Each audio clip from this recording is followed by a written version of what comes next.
What else can I call it? Happy or sad?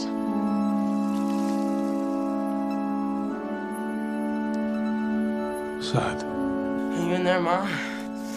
Ma, is that you? Everybody is awful these days. It's enough to make anyone crazy. Which would be worse? To live as a monster, or to die as a good man? You look lonely. I can fix that. Damage. Destruction. You saw it with your own eyes. I'll break your heart. Already broke.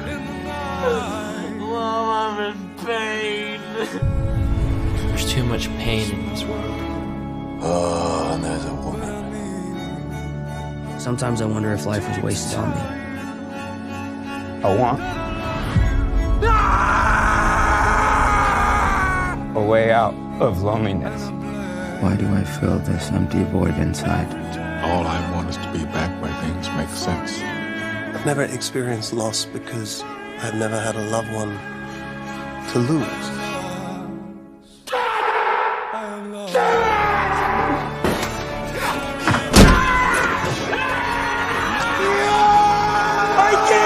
I can't do it! Why do you even want me? Why? I'm such a fuck up! I'm upset! Fucking everything! Why? Anger's the only thing they left me. Is this what you want from me? Is this what I am?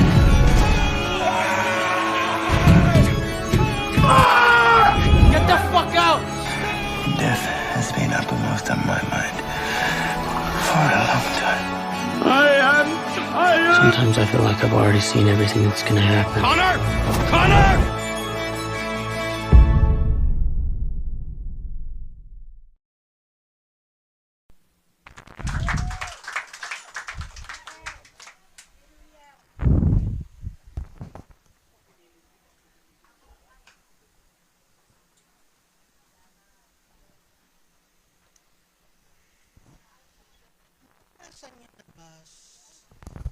Naranasan niyo na ba sa buhay niyo na parang bigla na lang gumuguho ang lahat? Okay naman, maganda ang lahat na maganda nagsisimula. Bigla parang may darating na lang na hindi natin inaasahan. Yung bagay na bigla na lang mawawala sa isang iglap. Maybe it's a sudden loss of a job.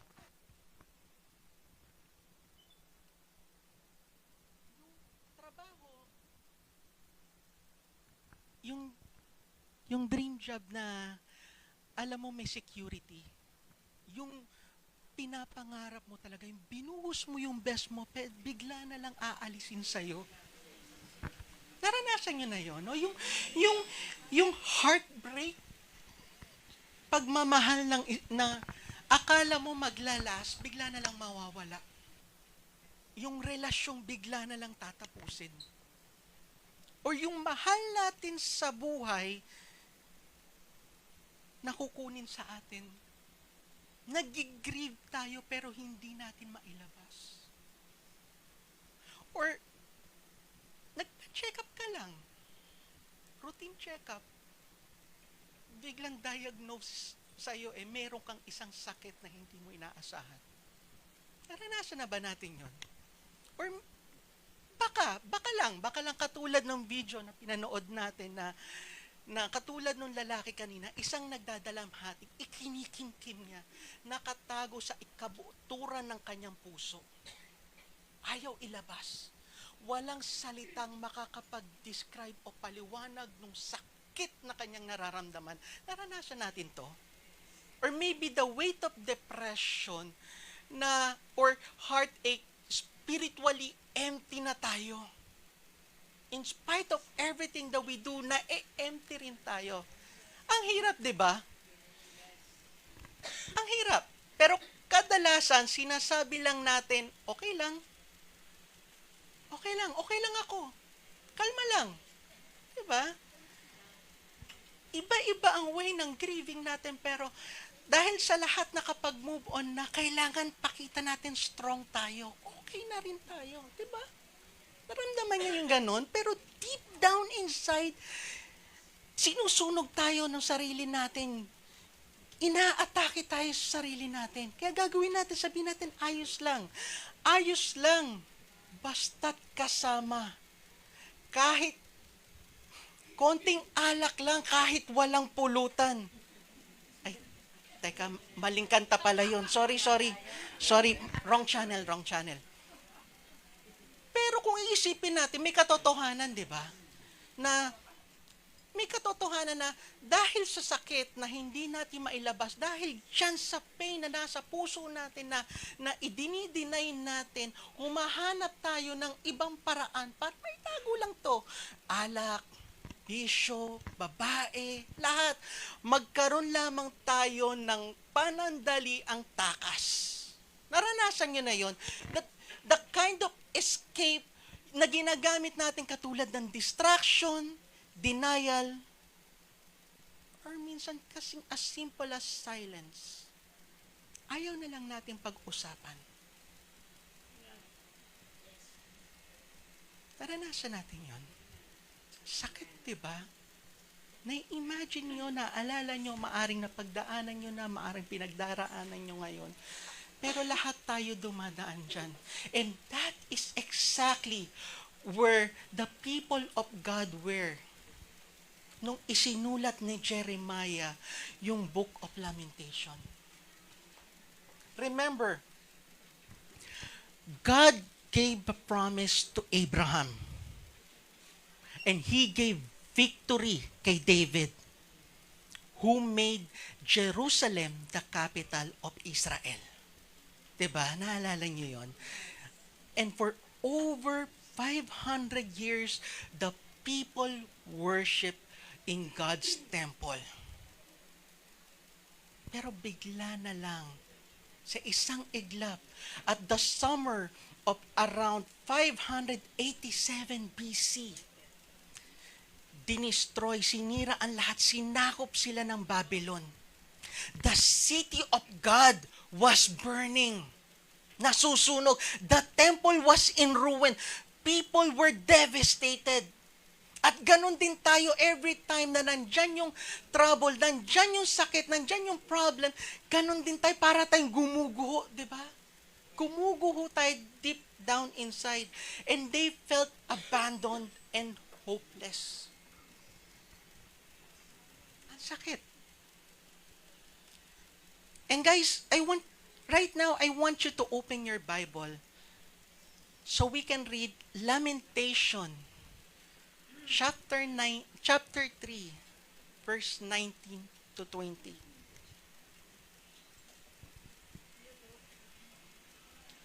I remember my affliction and wandering, the bitterness of the gall. My soul continually remember it, and is bowed down within me. But this I call to mind, that therefore I have hope. The steadfast love of the Lord never ceases. His mercy never comes to an end. They are new every morning. Great is your faithfulness. The Lord is my portion. My souls, therefore, I will hope in Him. Let's all pray.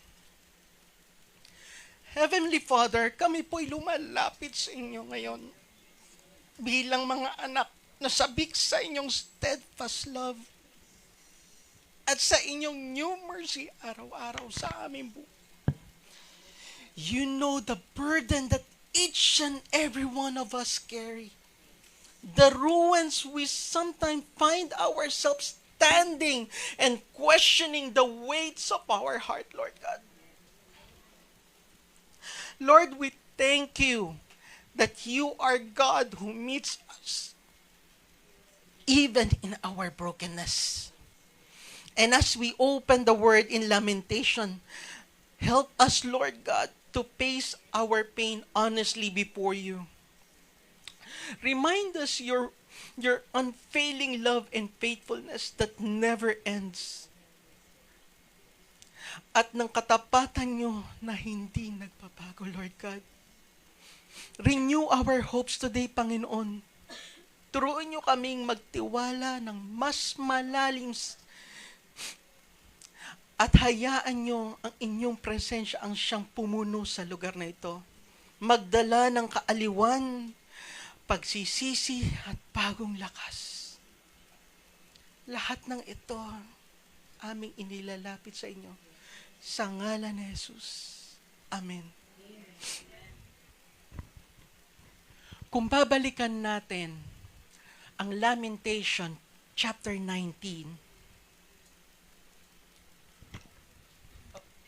By the way, before we move forward, let me greet each and every one of you here today. Isang mapagpalang umaga sa bawat isa, City of God. Hallelujah.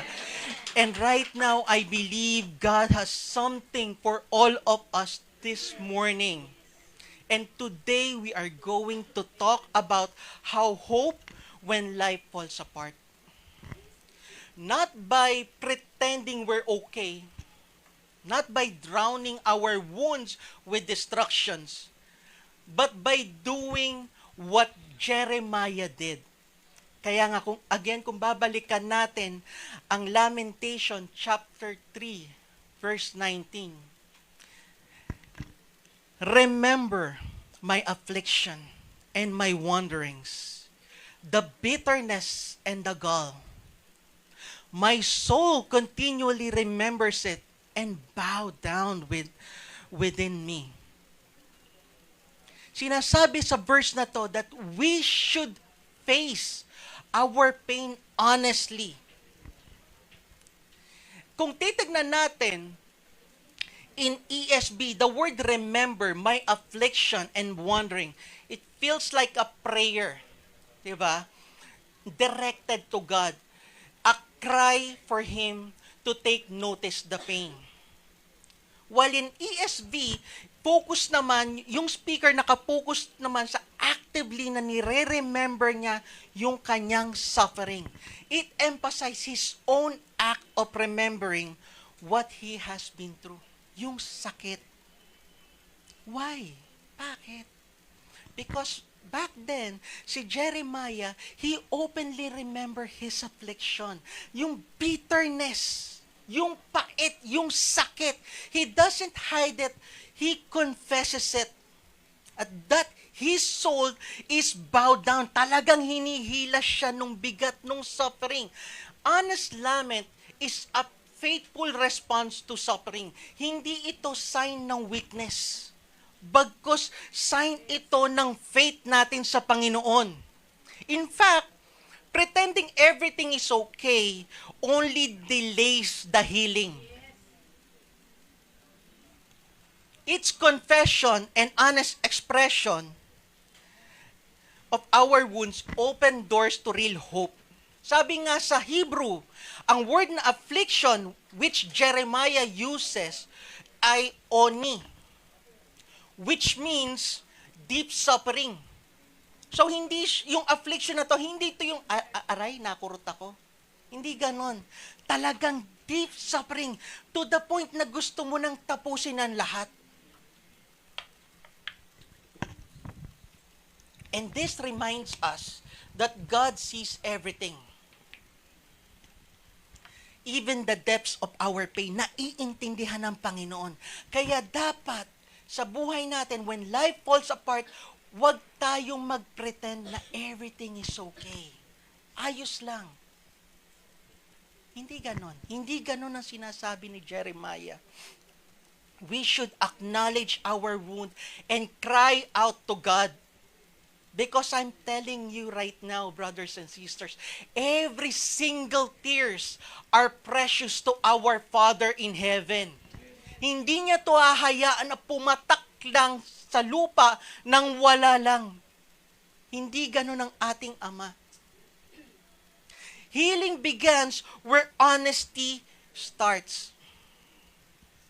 And kung titignan din natin, babalikan natin si King David sa Psalms nung pinupursue siya ng fear at saka doubt. Lumapit siya, umiyak siya, hindi niya to itinanggi. Yung despair, inihain niya sa Panginoon. Or even Jesus himself at Gethsemane, he openly prayed, "My soul is overwhelmed with sorrow to the point of death."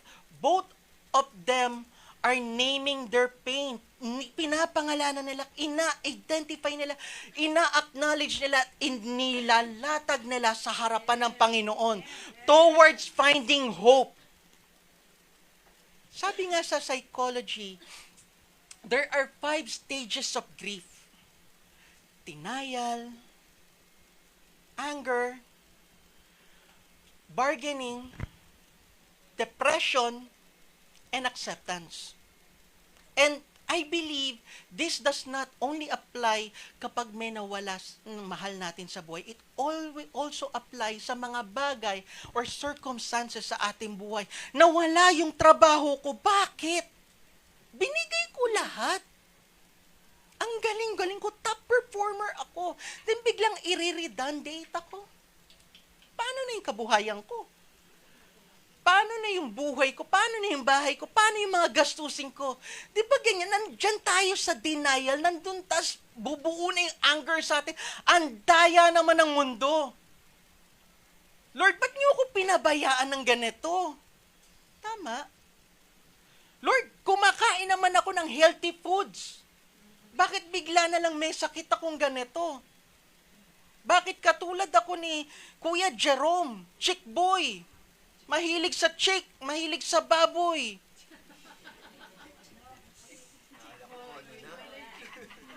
Ayan, sabi ng doktor, huwag ka nang kakain ng fast food. Kaya kapag ako naliligaw sa McDonald's, Jollibee, ayan na, puro fast food. Todo ang pakiusap ko sa nagluluto, please lang. Dahan-dahan lang po ang luto. Bawal na ako ng fast food. Dahan-dahan lang po. Bagalan nyo lang po ang pagluto.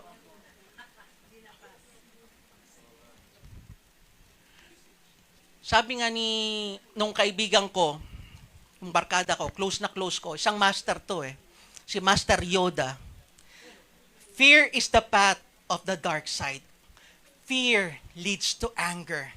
Anger leads to hate. Hate leads to suffering. I know, nasa isip nyo, back of your head, ano na naman ang pinagsasabi nito ni Kuya Jerome? Fiction yan, hindi yan totoo. Sci-fi yan But there is truth behind it. Diba? Kapag may fear ka, nadodrone ka negatively. Nadodrone ka sa dark side dahil kung ano-ano na ang pumapasok sa isip natin na nag-overthink na tayo. And kapag nag-start na yung pag-overthink natin, nag-i-start na yung anger natin, nagagalit na tayo, sinisisi na natin kung sino-sino na itinuturo natin, siya may kasalanan. Ito ang may kasalanan. Hindi kasi dapat ganito. Diba? At kapag nabuo na yung anger na yun, tumatagal, nabubuo lalo, nagiging hate. At kapag meron kang hate sa puso mo, may hatred ka sa puso mo, it leads to suffering. Nagsasuffer tayo. Meron na ba rito na problemado, sasaktan na sobra sa kanyang buhay, pero gumising na umaga, ay, good morning. Ganun ba? Hindi, di ba? Napapatigil tayo, hirap na hirap tayong bumangon. I even recall once sa buhay ko na sa sobrang galit, sa sobrang hatred sa puso ko, alam mo yung sa magang-maga, nagising ako na nanggigigil ako. Sobrang gigil ko. Na hinahanap ko yung kaaway ko doon sa panaginip, na basang-basa ako ng pawis. Sobrang hate na palang nasa puso ko. And God is saying, wag ganon. Wag gayon. Ang sinasabi niya is, we should identify, we should acknowledge, we should remember yung pain natin, wag nating itago. And yet, kung titignan natin, tatalon tayo sa Lamentation, verse 21. Lamentation chapter 3, verse 21. But this I call to mind, therefore I have hope. Nakita niyo yung pivot? Nakita niyo yung pag-turn ni Jeremiah na in spite na napakasakit, napaka-drawn siya pababa. 'Di ba? He was bowed down sa sakit. Nag 360 turn siya. But this I call to mind, and therefore I have hope. Very significant ang paggamit ng but. Sa ESV but, sa NIV yet, sa Tagalog MBB tag, ngunit, datapwat. So, balit. Kung titignan natin, nakakatawa, nakakaano, pero kung titignan natin, this is a very active word. This is a very, very strong word. Na kung gusto natin maging like, gagamitin mo ngunit instead na but. Okay? Or however, sa English pala. However, sa English, medyo subtle yan. Pero kapag nakikipag-usap ka at ginamit mo, but, pero, may tapang. Wala pa ako nakikita na, pero, wala pa naman, ano? May the end. Because Jeremiah is making it an intentional choice. Hindi passive. Intentional choice to remember what is truth about our God. Ano nga ba ang katotohanan? At tandaan natin mga kapatid, ang spiritual battle, it starts in our mind. Yan ang battlefield. Nasa utak at kung anong pinifeed natin, if we do not just remember kung ano yung sakit, but we dwell on it, talagang lahat nagiging spiral na into worst case scenario. Tama? Lalo na kapag iniisip natin, analytical ka, iniisip mo nang iniisip, nag-overthink ka na lahat ng worst case scenario, yun ang naisip mo, instead of looking above, instead of looking sa ating Panginoon. Sabi nga ni Jesus, 'di ba, sa Matthew 11:28-30, come to me all you are weary and burdened, and I will give you rest. It's very clear. Take my yoke upon you and learn from me, for I am gentle and humble in heart. You will find rest for your souls, for my yoke is easy and my burden is light. Sinabi niya bang walang burden? Meron. He is saying it is light. Kapag nakalin tayo towards God, kapag nakalin tayo kay Jesus, there is always His promise that His yoke is easy and His burden is light. Kaya kung titignan natin ang Lamentation, it is an acoustic poem structured to help God's people remember His faithfulness, letter by letter, even in chaos.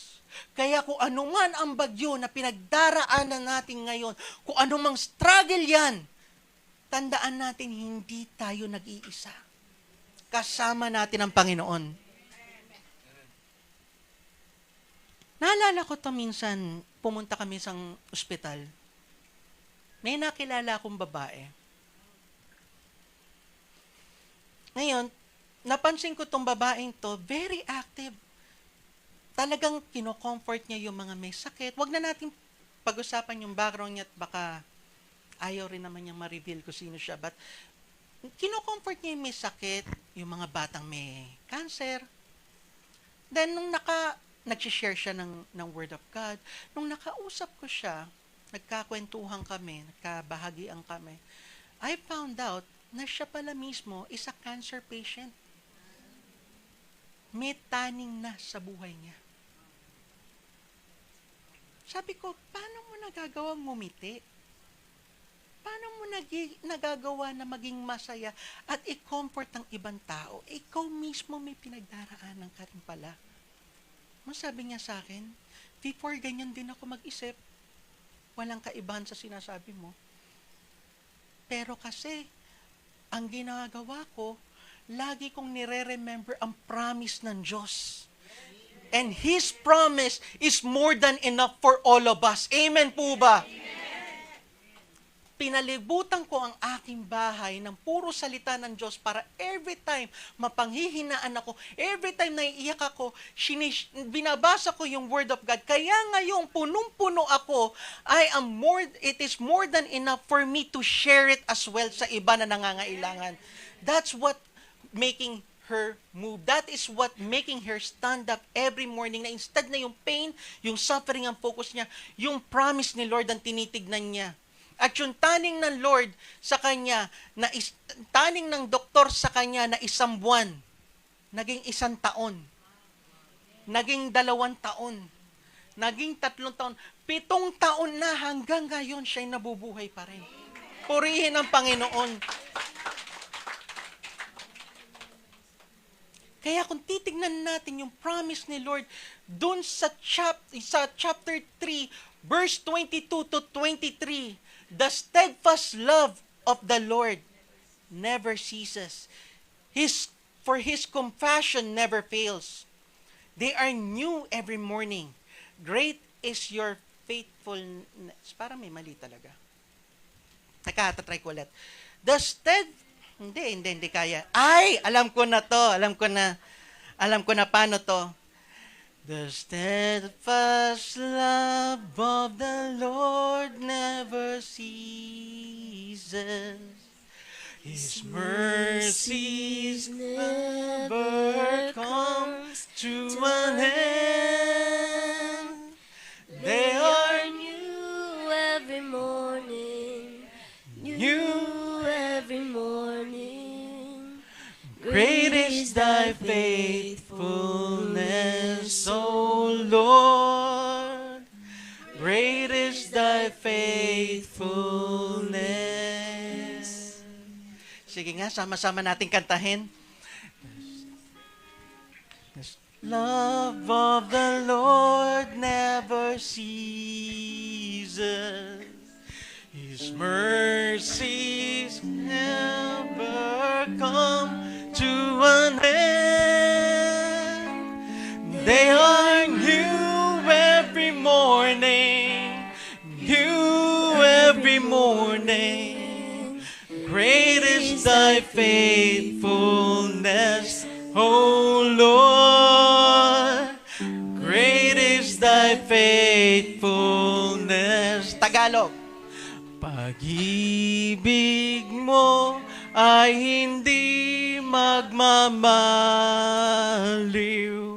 Ang awa mo ay walang kapantay. Ito'y laging sariwa sa bawat umaga. Katapatan mo'y dakila, tapat ka't dakila. Hallelujah! Purihin ang Panginoon.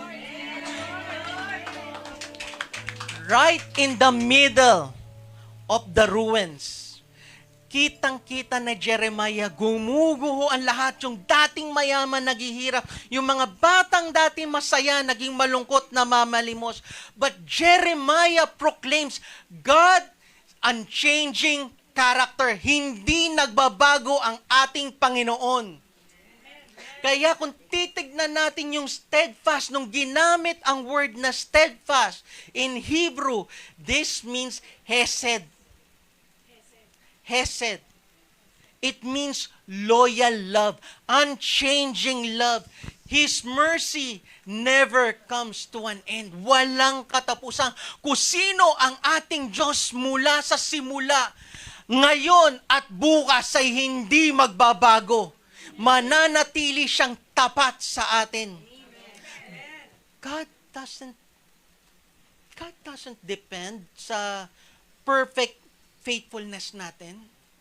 In fact, kung iisipin nga natin, meron ba tayong perfect faithfulness?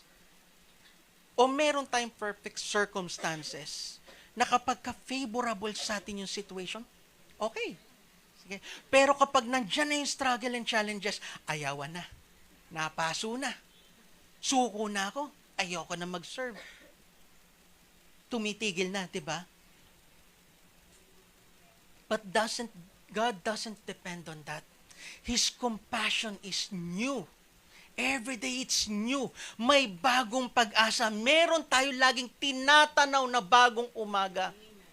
Dahil meron tayong Panginoon na buhay. Amen po ba? His manna is fresh every day. In everyday struggle, merong fresh manna na ibinabahagi. May bagong pag-asa ibinibigay sa atin ng Panginoon. Every morning. Kaya tayo dapat ganun din. Every morning, bago natin kunin ang ating cellphone, para tignan ko sino nag-text sa atin, para i-check kung yung ex natin nag-message ulit, hi Han, tayo na ulit. Bago yung ganun. Bago natin buksan yung TV para manood ng balita or manood ng Netflix dahil hinahabol natin yung series na hindi pa nating tapos na Korea drama. Bago yon, let's start our day right. Hindi fit and right. Let's start our day right. Let's thank God for the new morning, for His new mercy, for our hope is in Him. Ang hope wala sa ating sarili, nasa Panginoon. Let His love reset your perspective before tayo ma-overwhelm ng ingay sa mundo. Diba, minsan ganun, diba? Yung tipong pagising natin, pag hawak natin ng phone, sabihin, sandali lang to. Pag tingin natin, 1 oras na pala nakalipas. Diba, kaka-check natin ng latest. Ano bang latest? Na-tolits na. Na-marites na. Pero I'm telling you right now, before we start, before we do anything else, let's focus on God. For our hope is in Him. Bawat umaga may bagong pag-asa, may new hope. Kaya nga, meron akong gustong ipakilalang tao sa inyo. Si George Matheson. Kilala siya sa tawag na The Blind Preacher. Pinanganak siya sa Scotland. So, Scottish siya, Scotland. He's a Scottish preacher back in the 19th century. And thank you sa mga nakakakilala sa niya. Barkada niyo rin? He is called the blind preacher. Bakit blind preacher? Kasi pinanganak siya na may kapansanan sa mata. Mabilis lumalabo yung mata niya. And by the age of 20, wala na siyang makita. And yet, kung aating ka ng congregation nila, aating ka sa Sunday service nila, hindi mo aasahan na bulag pala siya. Dahil every time na magpipreach siya, bukod sa napaka-precise ng wording niya from the day na pinractice niya up to the day ng preaching niya, lagi siyang tumitingin ng ganyan sa notes at humaharap sa tao. So akala nila, nagbabasa siya. Ang galing Ang galing niya. Very skilled, very talented. Nakilala siya as theologian, nakilala siya as songwriter, preacher, pero wala siyang talent sa pagsusulat ng music. And one day, yung sister niya na umaagapay sa kanya, kinasal. So siya na lang ang naiwang mag-isa. And on the night of that wedding, nararamdaman niya yung despair sa buhay niya. Naalala niya yung sakit. And some even say na meron siyang fiancé na iniwan siya nung totally na wala na siyang paningin. So, nandun siya sa state of mind na sobrang sakit. Pero at that very moment, at that very point na kung saan napakababa, nasa pinaka-lowest of lowest point na siya ng kanyang nararamdaman, ng kanyang depression, nakapagsulat siya ng isang song. Then sabi nga ng wife ko, nung nag-uusap kami, hindi talented siya, nakapagsulat siya ng song. Yes, pero here's my question to you. Paano nakapagsulat ng nota at lyrics ang isang bulag? And for the record, it only took him 5 minutes. And nung chinek yung sinulat niya, walang nahanap na fault, walang naging inaccuracy. Na parang nagsulat, talagang nakakakita. And when he was asked, sabi niya, hindi ako. Hindi ko naisip ang word. There was someone telling me kung ano yung It didn't come sa akin, but it came inside me. Sa loob ko mismo. It was as clear as daylight. Those were his exact word. And he created the song na I'm not sure kung medyo alam pa natin, but this was well-known song nun. O Lord, that wilt not let me go. And pag medyo nadidepress tayo, try to look for that song. I tried to listen to it. Personally, hindi ko siya alam. But when I was listening to it, talagang nalilift ako. Umiiyak na lang ako.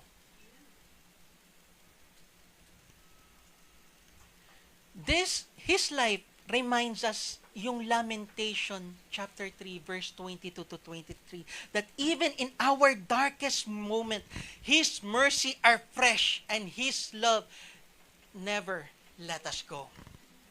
Na yung steadfast love ng Panginoon, lalo na kung pakikinggan natin song na to, it's a declaration of God's steadfast love, not through strength, not through surrender, not through triumph, but through trust in our living God.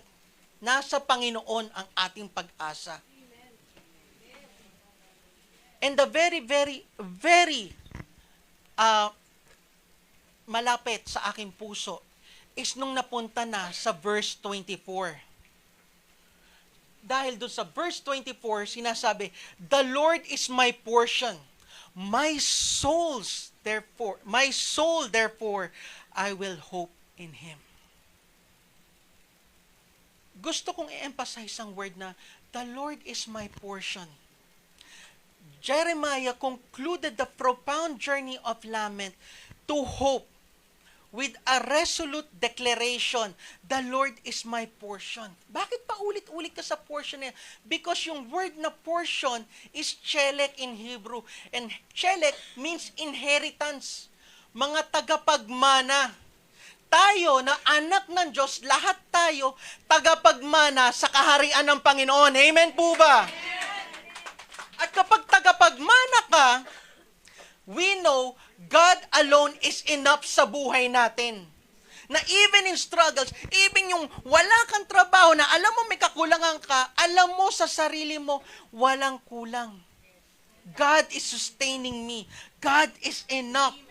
I will hope in Him. Ibinibigay ko.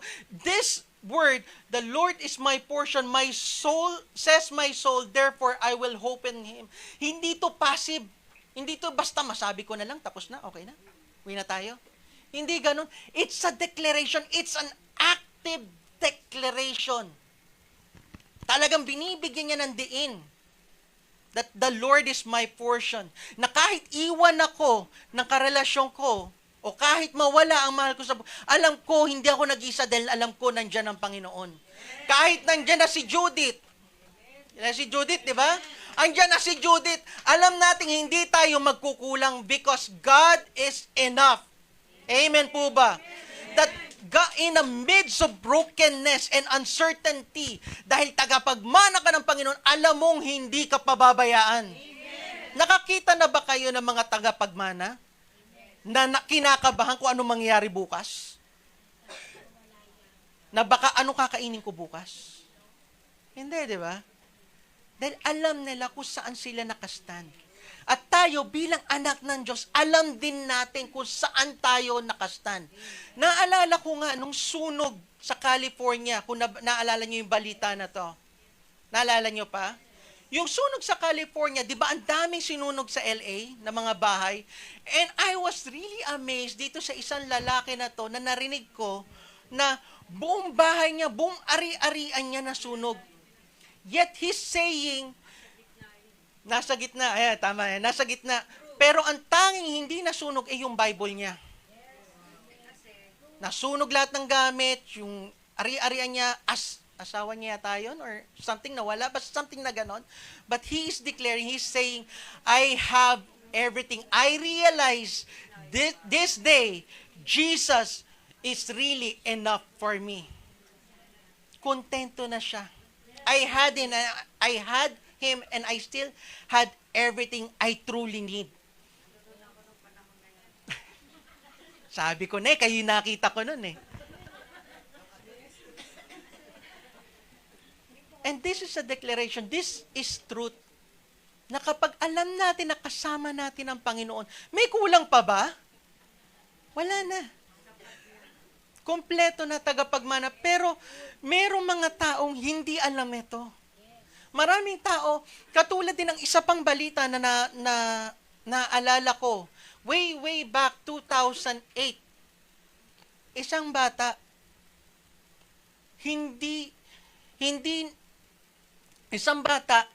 hindi kayang pag-aralin ng magulang sa college. Nagpakamatay. That is the reality of this world. Masyado ng sira, masyado ng broken ng mundo to. At tayo, bilang mananampalataya, sabi nga ni Jesus, di ba, we are the salt and light of this world. Pero paano tayo magiging salt and light kung tayo mismo na panghihinaan at itinatago natin? Amen po ba? Nakakalimutan natin yung pangako ng Diyos. Nakakalimutan natin ang steadfast niya. Oh, brothers and sisters, I know, gusto natin ng prosperity. Meron ba ritong ayaw ang prosperity? Gusto natin ng prosperity. Yes. Gusto natin ng blessing. Yes. Gusto natin ng peace of mind. Yes. Gusto natin ng good health. Tama? But without hope in Jesus, without hope anchoring in God, this would never happen. None of this. This is a passive lifeline, a key in a season where everything feels uncertain lately. And I've been walking through time of grief, confusion, emotional heaviness, and even when moment seems to be easier to focus on what's wrong, what's lacking sa buhay ko, kung ano yung kulang, I find myself nakatulad ni Jeremiah, recalling yung pain, the disappointment, the bitterness, and the weariness, waiting for things to get better. But sometimes, it feels like yung soul ko, ako mismo, talaga napaghihinaan. But just like the prophet described it, Jesus is our hope. The scripture changes everything. Amen po ba? That is why, mga kapatid, we should acknowledge our pain honestly. Don't hide your wounds or pretend everything is okay. Confess your struggles to God. Lord, hindi ko na kaya. Hindi porket sinabi mo, Lord, di ko na kaya, ibig sabihin, minamak na natin ang Panginoon. Ibig sabihin, sinasabi na natin kay Lord, wala siyang kakaya. Hindi. We are giving it to the Lord. We are surrendering it to the Lord. Because healings begins where honesty starts. And call to mind that God's truth, that when fear or despair creeps in, stop intentionally. Stop. Recalls God's promise. Recalls God's faithfulness. Peace in preach His truth to yourself until hope arises in you before you share it. And receive fresh mercy daily. Each morning, thank God. Thank you, Lord, for the new compassion. Thank you, Lord, for this new hope. Even yet, if you're having struggles, isulat mo sa isang notebook. And then, isulat mo ang mga verses, ng mga promises ng Panginoon. And I guarantee you, at the very end nung sinulat nyo, nandun yung date kung kailan sinagot ng Panginoon ang problema nyo. It might be now, it might be tomorrow, but I assure you, it would never be late. His answer would be exactly on the time where we need it. Not where you want it, but when you need it. Amen po ba? Amen. And lastly, resolve to trust God as your portion. Make it a personal declaration that the Lord is my The Lord is my portion.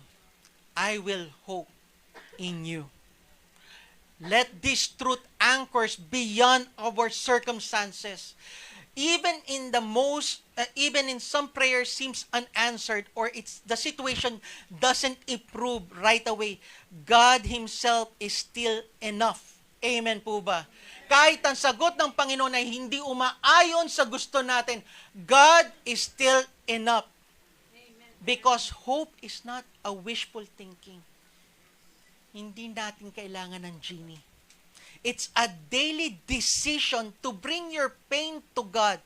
Remember His faithfulness. Receive His fresh and new mercy. Trust in Him as your ultimate satisfaction. Let this practice move you from surviving to thriving into His unshakable hope, because God does not created us to survive. God created us to be victorious. Amen po ba? Purihin ang Panginoon. Hallelujah. And as we end today, I want to play a music, and I want each and every one of us meditate on it while the music is playing.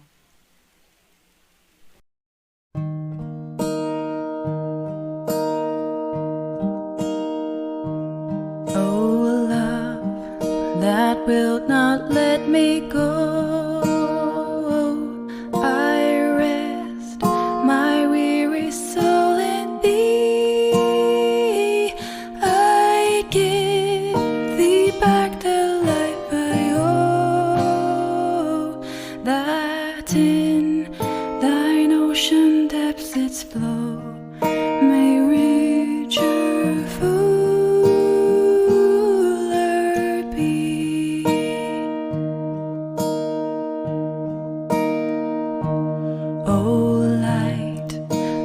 All my way, I yield my flickering torch to Thee.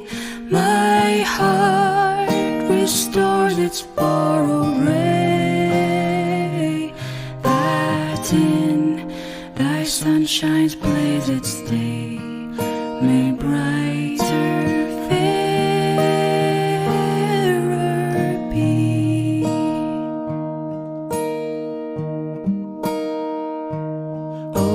Joy that seekest me through pain, I cannot close my heart to Thee.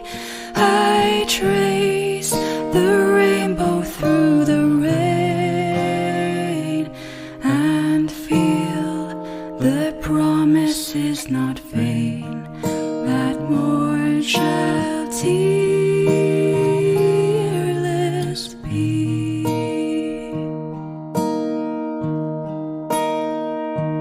O cross that liftest up my head, I dare not ask to fly from Thee.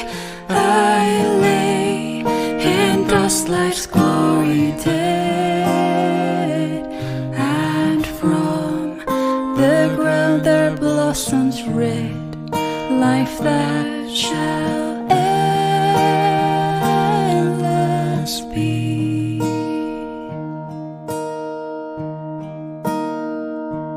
O love that wilt not let me go, I rest my weary soul in Thee. I give Thee back the life I owe, that in Thine ocean depths its flow may reach your fuller be.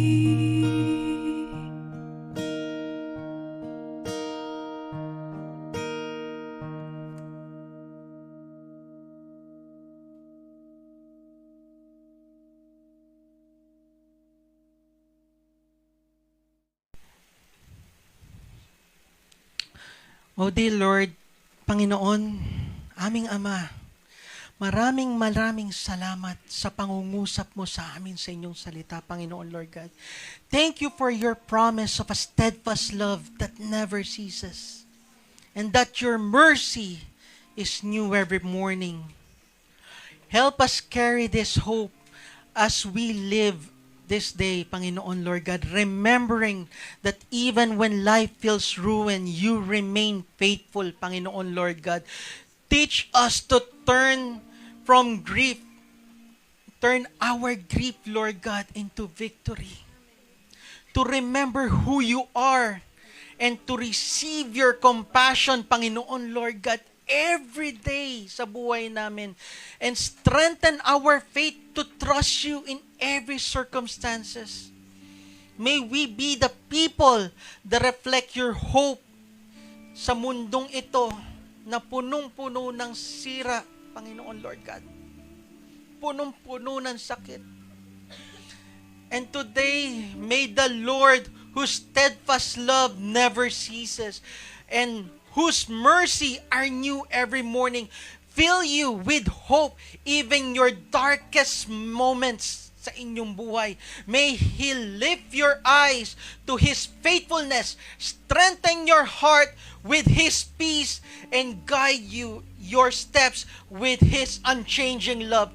Go in the hope of Christ and be His light wherever you go. In the name of Jesus. Amen and amen. Purihin ang Panginoon. Hallelujah.